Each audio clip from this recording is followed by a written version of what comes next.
Alright guys, real quick. Here's my honest review of the Tidaway blow dryer. It's got a magnetic piece here. It's really great. You know, you got warm setting, you got hot setting, you got slow, you got a fast setting. The colors let you know what's going on. You hit this button once, it turns it cool. You do not have to hold it. That's something that I love. My hair did nothing. It's not frizzy. Very lightweight, volumized. Just because I use this blow dryer, honestly, it's a great price. Runs great. Kind of, you know, I would compare it to a Dyson.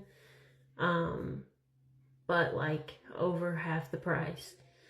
So if you guys are interested, click that link down below. If you snag you one up, or if you have any questions, just hit it over in the comments, guys.